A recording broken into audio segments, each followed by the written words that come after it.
Imagine someone says something cruel to you. Maybe it's a coworker who undermines you in front of everyone. Maybe it's a friend who says something that cuts right through you. Maybe it's a stranger online who decides you're their target for the day.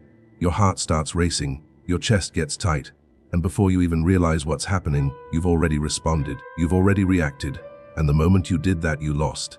Not because you were wrong, not because they were right, but because you handed them the one thing they were looking for: your power. And here's what nobody tells you: the person who reacts first almost never wins, but the person who pauses, that person changes everything. Stay with me, because what I'm about to share with you in the next few minutes could genuinely change the way you move through the world. This isn't just philosophy. This is something you can use today, right now, in your next conversation, your next conflict, your next moment of pressure. And if this kind of content speaks to you, if you want to think more clearly and live with more intention, make sure you hit that like button and subscribe to Stoic Code right now, because we put out videos like this every week, and you don't want to miss what's coming next. Let's start with something that sounds simple, but is actually one of the most radical ideas in all of Stoic philosophy. Between what happens to you and how you respond to it, there is a space. That space is yours. No one can take it from you. No one can reach inside that space and force your hand. That space is the seat of your freedom. The ancient Stoics called this the ruling faculty, what Marcus Aurelius called the hegemonikon, the commanding part of you that sits above instinct and impulse and decides what kind of person you're going to be in this moment. Most people never find that space. Most people live their entire lives bouncing from stimulus to response like a pinball. Someone pushes them, they push back. Someone disrespects them, they lash out. Someone ignores them, they spiral. And they call this being authentic, they call this keeping it real. But the Stoics had a different word for it. They called it slavery. Not literal slavery, but the kind of slavery that's even harder to escape because you can't see the chains. When you are a slave to your reactions, you are being controlled by other people's behavior, by random events, by weather, by traffic, by a tone of voice. You are letting the external world write the script of your inner life. And that is not power.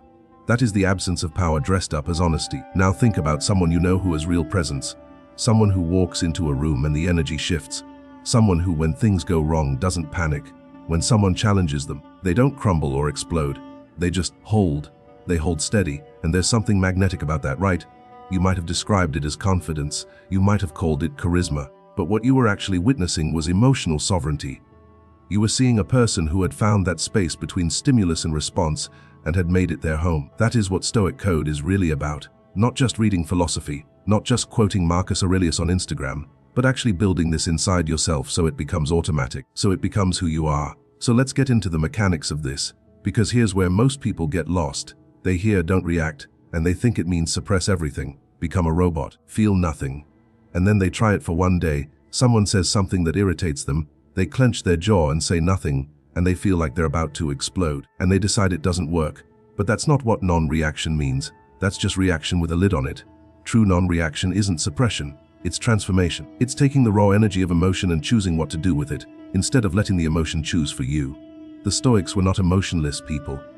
Marcus Aurelius wrote about grief. Seneca wrote about anxiety. Epictetus wrote about the sting of humiliation. These were human beings who felt things deeply, but they had trained themselves to observe their emotions rather than becoming them. There is a massive difference between feeling anger and being anger. One of them gives you information. The other one makes decisions for you that you'll regret. Here's a way to think about it. Imagine your emotional state is like the weather. Thoughts come in like clouds. Feelings roll through like storms. But you are not the weather. You are the sky. The sky doesn't fight the storm. It doesn't try to push the clouds away. It just holds. And eventually every storm passes. Every cloud dissolves. The sky remains.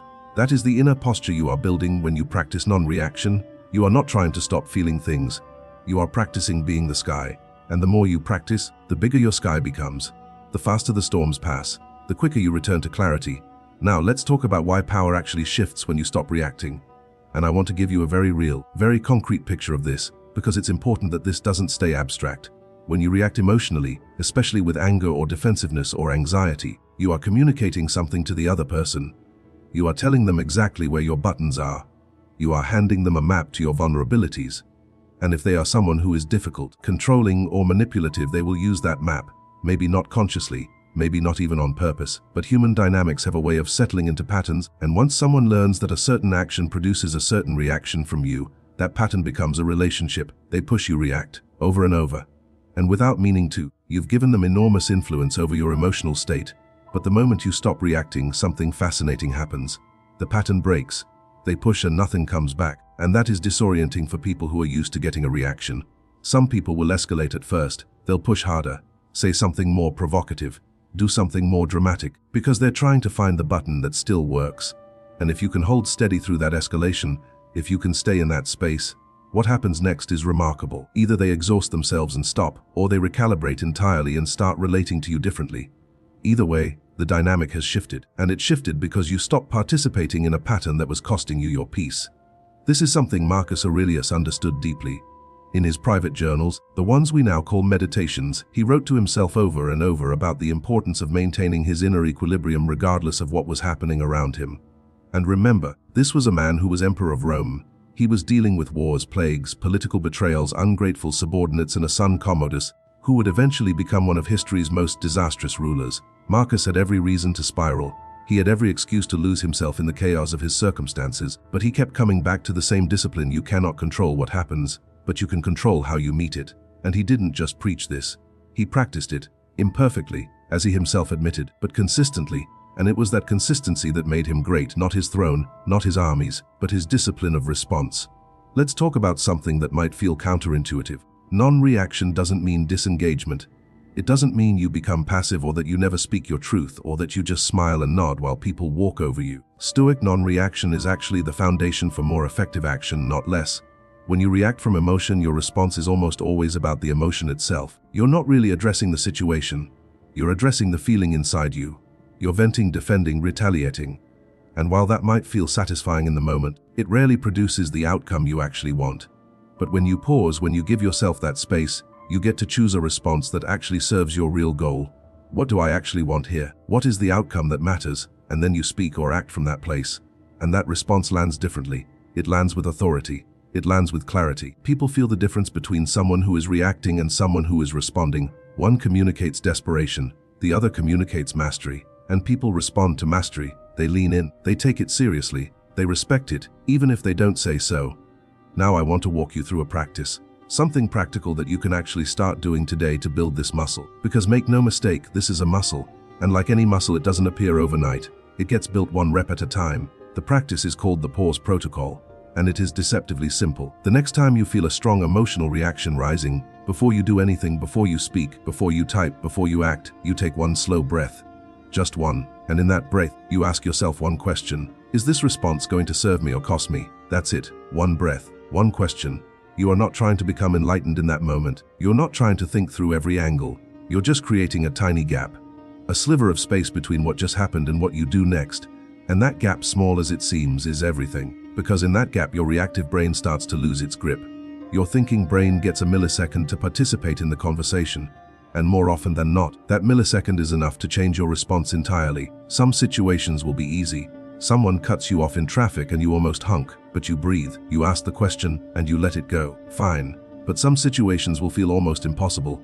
Someone says something that triggers something deep, something old, something connected to your identity or your wounds. And in those moments, one breath might not feel like enough. And that's okay. The practice isn't perfection. The practice is returning. Every time you catch yourself mid-reaction, every time you notice that you're about to cross into reactive territory, that noticing is the win. You don't have to stop the reaction every time to be making progress. You just have to notice it more and more quickly. And over time, the noticing starts to happen earlier and earlier, until one day you catch it before it even starts. And that is mastery. Let's talk about the social dynamics here, because this is where things get really interesting. We live in a culture that is almost entirely built around reaction. Social media is an outrage machine. News is engineered to provoke. Politics is theater designed to trigger. And in this environment, the person who doesn't react is genuinely unusual. They stand out, not because they're cold or disconnected, but because they are unmanipulable. And that quality, the quality of being hard to manipulate, is incredibly rare and incredibly attractive. Think about, do you trust someone who flips from calm to furious at the drop of a hat? Do you feel safe around someone whose mood you can predict, but only predict in the direction of explosion? Probably not. But do you trust someone who stays grounded when things get hard? Someone who can hear criticism without falling apart? Someone who can disagree without going to war? Of course you do. That person feels safe. That person feels like someone you can count on. And that is the social power of non-reaction. It makes you someone people want around. It makes you someone people bring their real problems to. It makes you someone people respect and sometimes even fear. Not in a threatening way, but in the way you respect a mountain. You know it's not going anywhere. You know it can handle the weather. And that stillness is its own kind of authority. Epictetus talked about this in terms of what he called the dichotomy of control. There are things within your control and things outside it. What's within your control? Your thought judgments, your responses, your values, your effort. That's it. Everything else? What people think of you, whether they like you, what happens in the world, the weather, the economy, other people's choices, is outside your control. And Epictetus said the source of all suffering is getting these two categories confused. Treating things that are outside your control as if they should be inside it. And that confusion is exactly what reactive living looks like. When you react to every slight, every change, every outcome that doesn't match your expectation, you are behaving as if you should be able to control all of it. And when you can't, when reality doesn't comply with your expectations, the reaction turns into suffering. But when you genuinely internalize this division, when you stop spending energy trying to control what you can't and start investing it entirely in what you can, something extraordinary happens. You become incredibly efficient. You stop wasting enormous amounts of emotional and mental energy on things that were never yours to manage. And all of that freed up energy goes toward the things that actually matter: your choices, your work, your character, your relationships, in the ways you actually influence them. That is a profound upgrade to how you move through life. Let's take a moment here and talk about something uncomfortable, because I think it needs to be said. Some of you are using emotional reactivity as a form of connection. You've learned somewhere along the way that when you react strongly, people pay attention to you. When you get upset, people come to comfort you. When you get angry, people back down, and in a twisted way this works, in the short term. But every time you use reactivity as a tool for connection or control, you are training the people around you to respond to your volatility rather than to your presence. You are building relationships on the foundation of emotional unpredictability, and those foundations are exhausting for everyone, including you. The deeper need, the need for real connection, for real influence, for real security, those things cannot be built on reactivity. They can only be built on presence. And presence requires stillness. It requires the willingness to be in a room without performing, to be in a conversation without needing to escalate it, to be seen without needing to impress or threaten. That is the kind of presence that creates lasting connection, and it's available to you right now. Not when you become some enlightened version of yourself. Right now as you are. It just requires the practice of the pause. Here's something the Stoics understood that modern psychology is only now catching up to. Your identity and your behavior are in a constant feedback loop. You don't just behave according to who you are, you become who you are through how you behave. Every time you choose the pause over the reaction, you are not just making a better decision in that moment. You are literally rewiring who you are. You are updating the identity of the person you are becoming, and neuroscience backs this up. The more you practice a response pattern, the more your brain's neural pathways reinforce it. Reaction is a habit, but so is non-reaction. And with enough repetition, non-reaction stops being a discipline and starts being a default. Your nervous system starts to recognize the stimulus without automatically triggering the reactive cascade. You start to feel the emotional signal as information rather than as command. And that shift, that is one of the most profound things a human being can build inside themselves. Marcus Aurelius wrote something that I think about often. He said that you have power over your mind, not outside events, and that realizing this is where you find strength. Notice he didn't say comfort, he didn't say happiness. He said strength, because this path is not always comfortable. Learning to hold steady when your instinct is to react takes enormous energy at first. It can feel deeply uncomfortable, like you're betraying yourself by not responding. But that discomfort is not a sign that you're doing something wrong. It is a sign that you are growing. Discomfort is the tax you pay for expansion. And every time you pay it, you get a little bigger, a little more capable, a little closer to the kind of person you actually want to be. Let's talk about the context where this matters most: your most important relationships, because it's easy to practice non-reaction with strangers or in low-stakes situations. The real test is with the people you love, the people who know your history, the people who have access to your oldest wounds. With these people, reactivity is almost always rooted in old stories. Your partner says something and you don't just hear their words. You hear every previous version of this moment, every time you felt unseen or disrespected or inadequate, and your reaction is not really to them. It's to all of that history, and they are standing there wondering why a simple comment turned into a storm. This is where the pause becomes most powerful and most difficult, because pausing in the middle of a conversation with someone you love requires real vulnerability. It requires the willingness to say, silently or out loud, "I'm not ready to respond to this yet. Let me take a moment." And for a lot of people that feels like weakness, but it is the opposite of weakness. It is the declaration that your relationship matters more to you than your need to win the moment. It is the choice to respond to the person in front of you, instead of the ghosts of your past. And that choice made consistently is what transforms relationships, not grand gestures, not big conversations, small moments of chosen stillness over and over, until the relationship learns a new language, until both people feel safer and clearer and more genuinely connected. And this is really what all of it comes back to. Power, in the Stoic sense, was never about dominance, it was never about control over others. It was always entirely about sovereignty over yourself. The capacity to be fully present in your own life, to make choices that reflect your values rather than your triggers, to move through the world not as a leaf blown by every wind, but as something rooted, something with depth, something that the world can push against and find unmoved. That is the kind of power that no one can give you and no one can take away. And it lives in that space, that small sacred space between what happens and how you respond.